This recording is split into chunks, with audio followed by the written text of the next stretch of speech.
can say about Hunter Deno is that she is a Ranger fan by heart because this woman loves this franchise so much. I think Hasbro ought to make her the brand ambassador for Power Rangers as a whole because she loves the fans, she loves being a Ranger, and not only that, she also embraces of who she is as a person.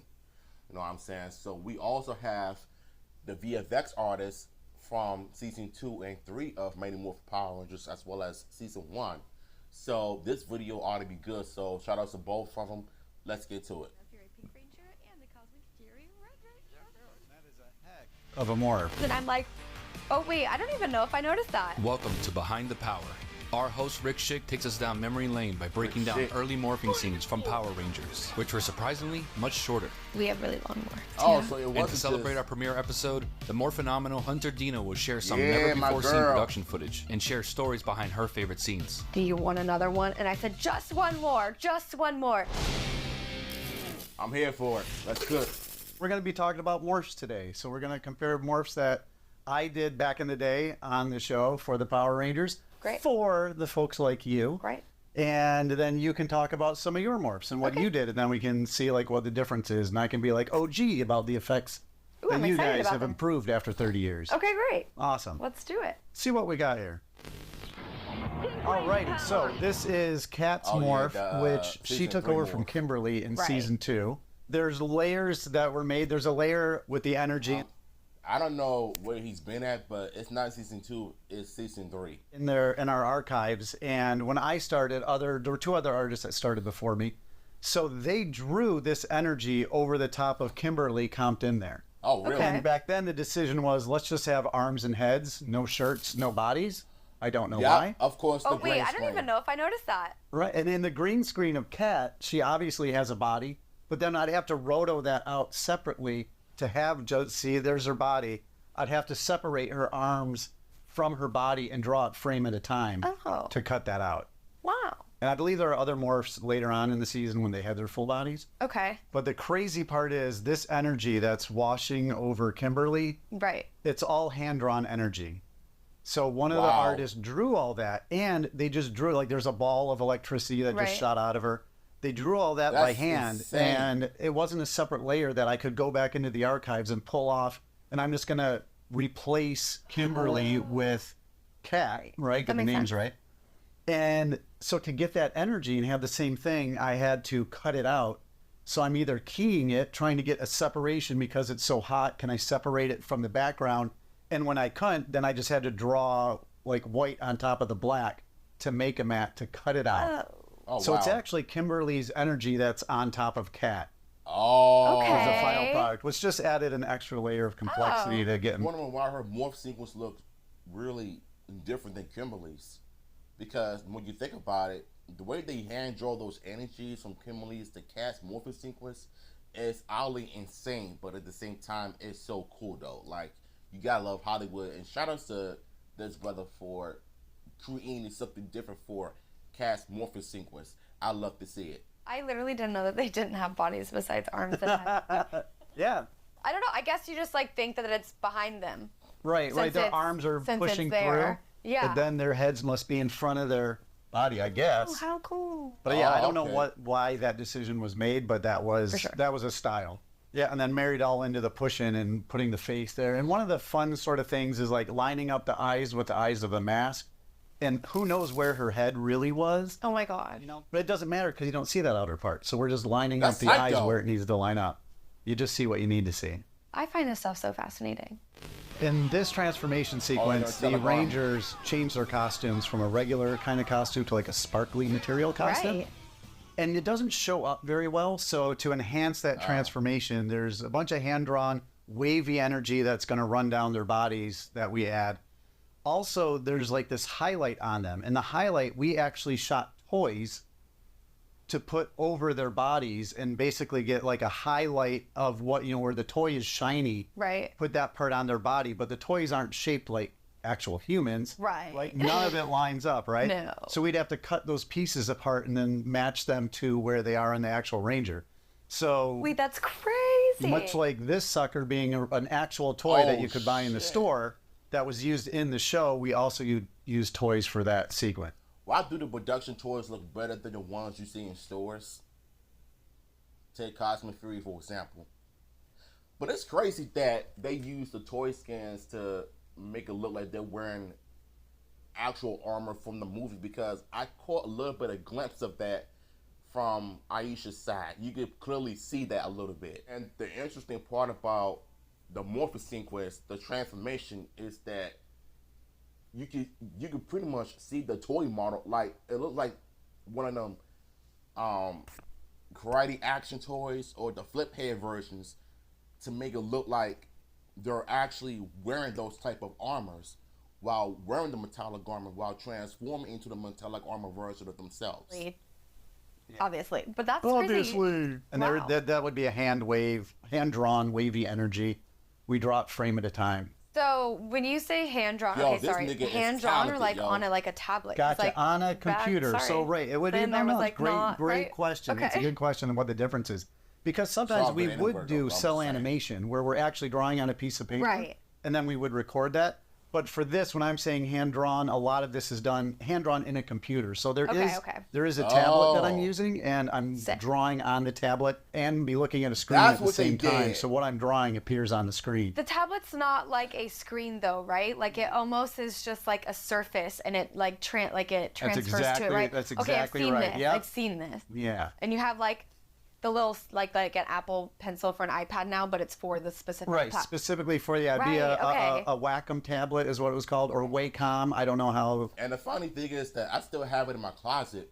The first time I used it was way back in 2009. I don't know what made me want it, because I've seen professional artists draw amazing artwork on there digitally, but I've never gotten better over time by using that stuff. And the issue for me is that if I could just scan my drawings on there and add my little flavors to it, it'll take a lot of time.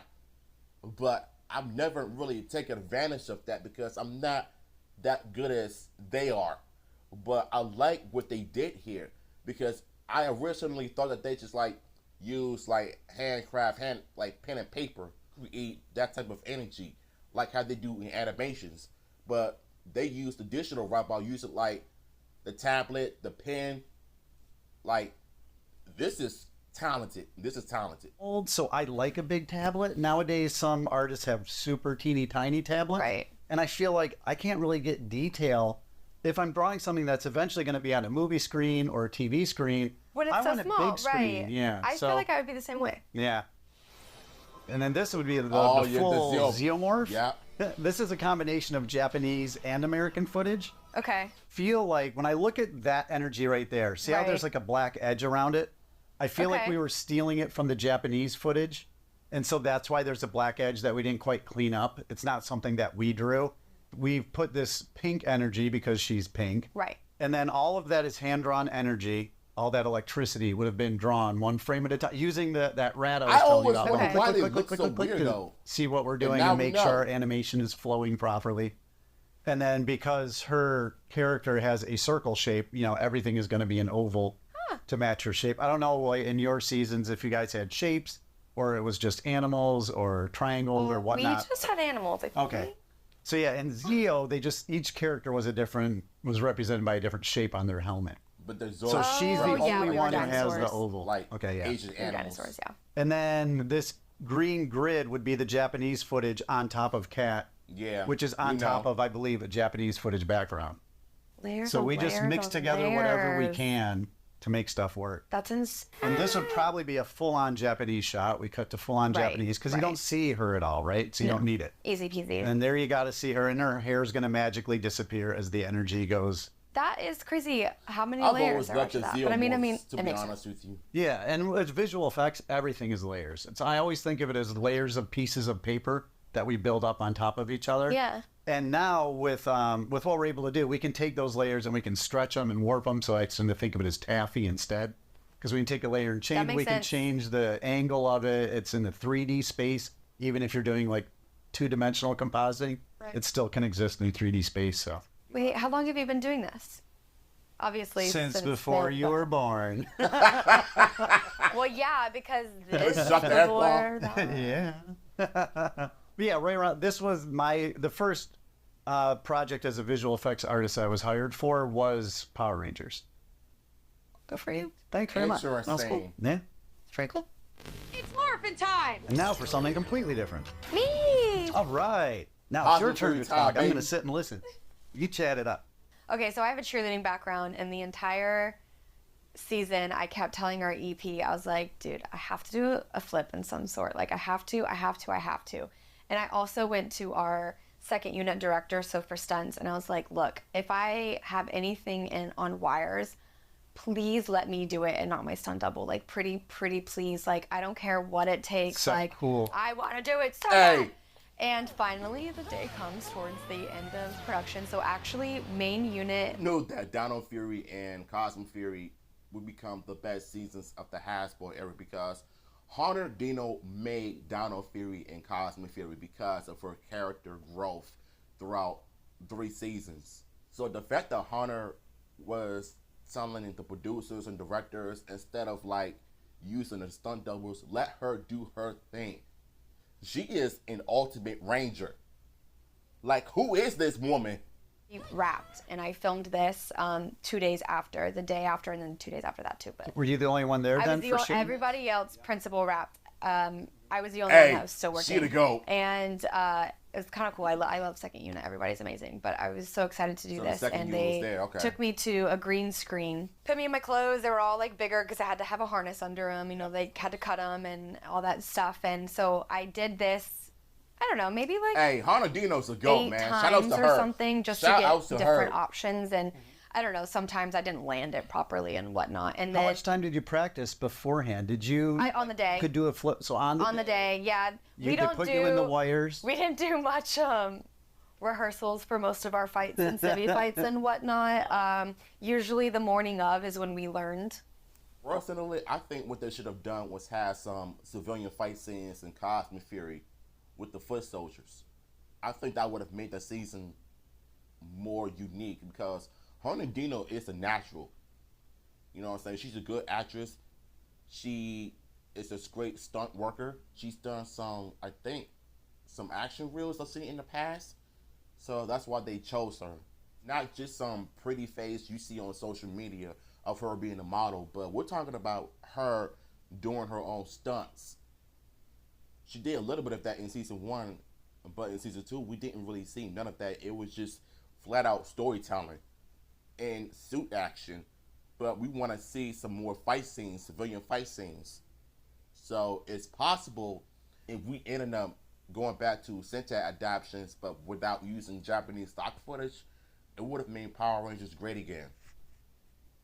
And whether Jonathan and Torzo and them are going to do a project or not, we can always look back on Power Rangers, especially this era of Power Rangers, and appreciate some good things they've done with the show because of Hunter Deno. So yeah, I mean, they gave me a couple without filming, and like they were like, let's try this, let's do this. Obviously, there was mats down first and all that stuff to make sure I was good. And then my double went in the suit to do it, but her flip was actually prettier than mine. Oh, me. So like if you see my legs are one of my legs like bent. Oh yeah. And then I pull it forward. Like she just like couldn't mimic that. Like she couldn't get her leg bent because her legs were so pretty and straight. So what they decided. But that's like more dynamic. For sure, it's like more me. It's like it doesn't make it like seem like as like fake or whatever. So what they ended up doing was they put me in a suit. And they're like, you're just going to have to do it because... Dramatic. And then I think, I kid you not, it was either the first or the second one in my suit. It's like the one where it matches. And so we would watch back every take to see if, like at the very top where my legs were like this, if I could get that again with the suit. Right. And it was the first or the second take. And they were like, Hunter, come look at that transformation, how spot on. They unhooked me from the wires and everything, and we were done. Everything to me. And how did you feel like I nailed it that second time, or did you not know? Was it just like, gosh, I hope this is right? Well, I mean, I landed it, and I didn't, like, stumble or anything, so I don't know. It's just, like, as long as it looks good on the screen, that's all that really matters. So as you doing it, you're just replicating your own action naturally. Yeah. I also have a video of our second unit director. was like looking at it and he was like trying to show me, and he was just I see. look how perfect it matched on the screen. That's all that really Since it matters. was you doing it, you're just replicating your own action naturally. Yeah, I also have a video of our second unit director. He was like looking at it and he was like trying to show me, and he was just like, look how perfect it matches, and I'm like, oh my gosh, it's literally.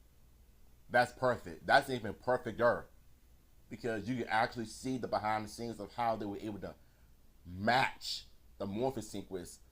Even though she didn't do a backflip perfectly, they were able to edit it out the best way they could, and I love it. Because I was in shock that I like literally matched it. That's amazing. So I don't know who did the effects, but I know that the effects artist would have been super excited to see, oh my gosh, look, she matched up in these two plates, because half the time we're cutting apart, we're making new arms, we're making new legs, we're reanimating pieces to make them match. So if you line up, whoever was doing that shot was probably like, oh man, she nailed it. Yeah, I everything about it was just like perfect, because so when we flash morph, or when you like morph, as soon as it comes out of the like VFX, it's helmet and suit. Like you never see like the suit and then the helmet. So like if you go to the clip, you can see at the end of it, the helmet goes on, because since it was me in my suit helmetless finishing it, because oh, us as actors That is don't put pretty the tight, helmets on. though. Really? No, they don't want us in the helmets. So Okay, it makes sense though, but still. I actually don't really know the reason why. I probably do. They probably told me and I just don't remember it. But at the end, it like goes on my head, and that's just because I didn't have the helmet on doing the last part of it in my suit. And I think that's like the only time. Yeah, see, there's my really pigtail, cool, and then 'cause it yeah, goes. yeah. So I think that's like the only time you ever see like a morph where a ranger just for a couple seconds doesn't have her helmet And that's on. always special when there's something slightly different about the usual. Yeah, I mean, like I feel like they didn't even have to do that much effects to match that. Right. Like Yeah, usually it's you're like a already bigger lined flash up. and like Right, that kind yep, of the stuff. flash is hiding It's barely all the even a flash, errors. right? And look at you, no errors, no giant flash. Nope. Way to go. And I Shoulda would go. think, if I were watching this, I would be thinking like, oh wow, that's really her, because I still see her hair. It's not all happening at the same time. And I was that's really totally excited. way more fun. I was like, Yeah, we you ended should up have been. finishing quicker than I thought. Like I think we wrapped before lunch, and I was like, you don't want me to do anything else on the wires. Like As you long just as don't we need got any it. like stock footage of me Just doing in case. anything. So when people see this sort of thing, I think they're usually thinking, oh man, that's got to be so much fun. Was it? Yeah. Yeah, awesome. If I That's could even better. if I could do any kind of job where I get to do my own stunts or go on wires, anything, I'll be so happy. And I love that there's a, in the green screen shot, there's a guy wearing all green. I'm glad that you saw Yeah, that. because I thought it was the funny I at think it's first. the funniest Like, thing. It's been a long time since I've ever seen any of this because, you know, I was just working on it. I wasn't watching it growing up. But I see that you're red. Not gonna compliment my promotion? And red seemed to be significant in the Power Ranger world. Why is that? There's been 2 other female Red Rangers for like just a couple episodes. This year we lose our Red Ranger in Dino Fury. So when we come to Cosmic Fury and we get our new suits and our new powers and whatnot, the mighty Morphin Grid decided that I had what it would take to be leader, the new leader Clearly. of our thing. So yeah, I'm the first female Red Full-time Red full Ranger. season Ranger. That is Leader super of the cool. team. That's awesome. And I can't believe you're... you know, it nearly took them 31 years to actually get a female Red Ranger done right, and Cosmic Fury did a great job of making her the first female Red Ranger, and she earned it because she was the leader from the jump, from the last 4 episodes when she held everybody together when Zeno was sent to another dimension, and the fact that she really kept everybody together, and she even confronted Ion when he was frustrated that he got Zeno back and now he lost them again. So it's obvious to me that she was the perfect choice to be the Red Ranger. And honestly, I think Deno is the perfect choice to end 30 years of continuity the right way. It's crazy. It's crazy. Yeah, this was so exciting to do. Was it like emotional on set when you did it the first time as the Red Ranger? Actually, okay, so the whole scene where we get our new suits and I'm like, wait, I'm like dark pink. Let me just take my visor off. And I'm like, ha, just kidding. I'm red. It wasn't supposed to be filmed on the day that it was filmed, but we had an extra hour. And Rangers, we don't waste time. They'll always give us a new scene to film if we can. So they were like, we're going to do that. We're just going to do your angle in the next hour. We're going to get you in your suits. We're going to get you everyone's hair situated, you know, and then we're only going to have time. If we can do another angle or whatever, we'll just get yours for now. And I'm like, well, I've just been working. Like I said about the Cosmic Fury suits, even though I don't like the muscle pass and it does look kind of bland, but for the most part,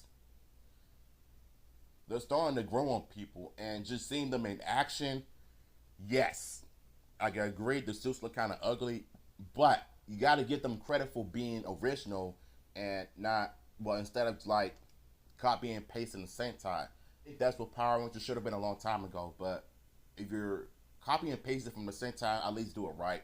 Cosmic Fury did everything right, in my opinion. Rushing me to do like the most monumental scene of my character for 3 seasons. Yeah. And we did it in one take, and I was like, well, wait. I love her hammer so don't much. Do that. Can I see that? Her hammer So we got in, and we did another one, and he yells cut, and he goes, do you want another one? And I said, just one more. Well, and that's I did great it. that they really listened to you. Right, they did, and I did it. Even just one. Right, I got to do 3, right, and I did it, and you know, later the next block, the AD came up to me and was like, you were right to ask for it. We went with the last take. Awesome. So. Yeah, so you're vindicated there too. Speak up for yourself. That's incredible. That's great. That's very, very cool. Yeah, especially in a process like that where it's all about the speed. That is incredible. And that is a heck of a morph. Our morphs were layered, but man, you guys have way more layers and way more cuts.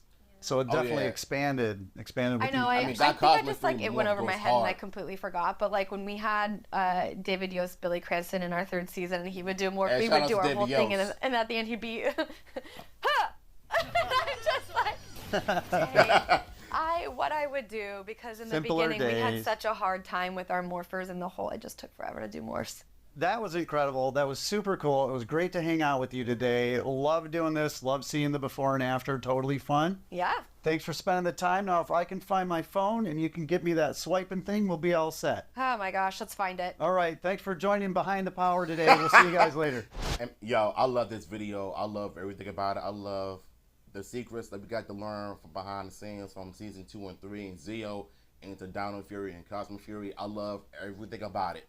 Like, Rick, if you're watching this, thank you. Hunter, if you're watching this, thank you for being on this video. I love this a lot. Link to the original video will be down below.